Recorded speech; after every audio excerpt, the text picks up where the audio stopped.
Welcome to Intro to Infinite Banking. I'm Dana Tinney Wilson, and I am a wealth advisor at Alpha Omega Wealth.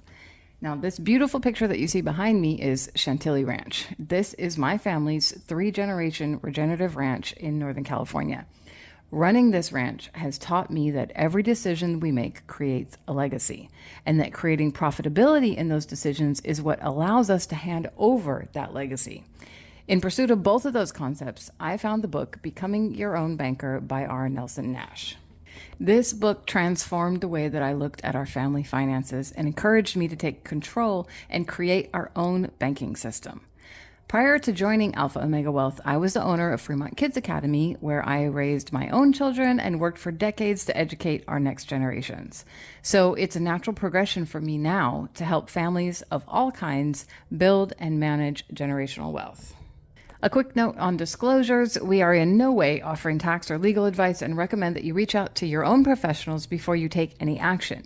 And when they ask you what you're talking about, refer them over so that we can help them as well. Okay, on to the good stuff. Let's start the conversation at the beginning, talking about income. Most of us have a job or business that provides the majority of our income. That income is treated in two different ways as it relates to taxes. First, we have a portion that is allowed to be tax deferred and locked up in a government-approved account. This would be your 401k or your retirement account. The rest of our income is then taxed. A percentage of it is removed for taxes, paid to the government, and gone forever. The remainder ends up in our working budget. Here's a high-level view of the major categories for most family budgets. We have housing, transportation, living, and savings. You can see that there is often interest paid in most of these categories. Let's take a look at the different ways that families tend to finance those budget categories. Many times we want or need something in one of those categories, and we choose to purchase it prior to having all the funds for that item. So we take a loan from an outside lender for the cost of the item. But the story doesn't end there. We have to pay for the use of that money, so we incur added interest. Now we have to make payments to pay off that item. We have to pay the added interest as well as the cost of the item to get back to zero debt. This is a typical pattern that many of us follow. Go into debt, pay it off, until we have racked up a considerable amount of overpaid interest to outside lenders. That is money, again, that has left our family forever. Those are the spending habits of a debtor. Now let's talk about a different kind of spender. Here we have a person who saves all of the funds for the item they want in some kind of savings account that hopefully earns a percentage, and then purchases that item for cash. This brings them right back down to zero, but at least they didn't overpay for the interest on those items. They will go back to setting aside money for the next item they need, and then again spend the money, taking their savings back down to zero. The problem with this strategy is they lose out on the compounding interest that their money could have been making for them. These are the spending habits of the saver. There's got to be a better way, right? There is, and this is what the infinite banking concept is all about. Instead of saving and then spending, how about if we save like the saver in an interest-bearing savings tool and keep it there?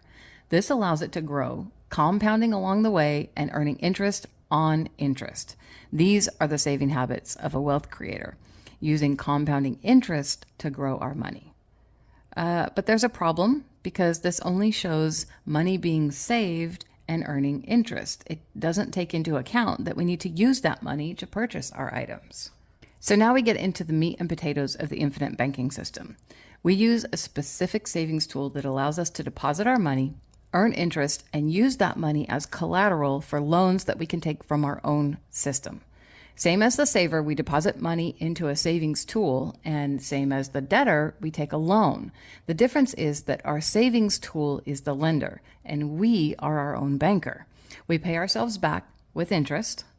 Once we have paid ourselves back, we are back at above zero, and we have the item that we purchased. We can do this over and over and continue to grow our banking system using compound interest. Let's take a closer look at how compounding interest works compared to the amortization of a loan. We'll use an example of a 5-year time frame. If we place money into a 4% interest compounding account, and we take a 5-year loan for the same amount at 6%, what happens? Would it surprise you to learn that there is actually more money earned at 4% than there is charged at 6%? Let's prove it. If we put $10,000 into a savings vehicle earning 4% annual interest, we will earn $2,166 by the 5th year. That account total now has a value of $12,166.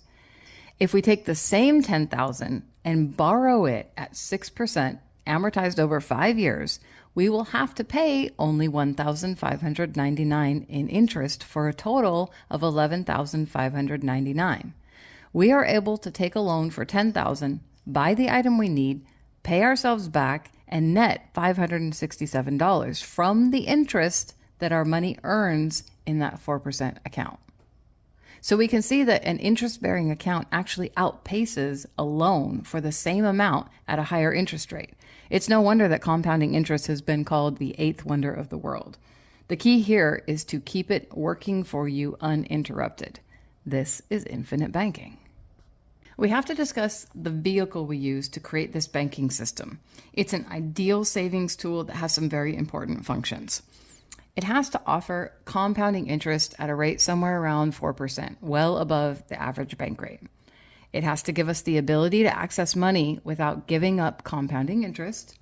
It has to create an immediate estate, and we'll come back to this because it's very important. It has to grow tax-free. It has to be guaranteed with no market risk, meaning we cannot lose it in the market. And it has to transfer to the next generation tax-free. So what kind of tool does all of this? It's a properly structured whole life policy. Now let's go back to the income page. We are placing taxed dollars into our whole life policy, our ideal savings tool, and watching them grow. These are not tax deferred dollars. So as long as we follow the guidelines for accessing that money, we will not be charged taxes on the growth, even when we use it to fund our life. Diving a bit deeper into the tax deferred versus taxed income discussion, let's take an example of the tax treatment on income over 35 years. If we earned $10,000, paid taxes up front at a 12% income tax bracket, and then placed the remainder into a whole life policy earning 4%, the value at the end of the 35 years would be $34,725. Now, let's take that same $10,000 and defer taxes out 35 years, which would put us in a different tax bracket, hopefully higher, since I would like to retire with more annual income than I was making when I started working. So we'll bump up 2 tax brackets to 22%. So $10,000 comes in, we defer taxes for 35 years and invest the full amount in a government-approved retirement account earning, let's say, 4%, so we can compare apples to apples.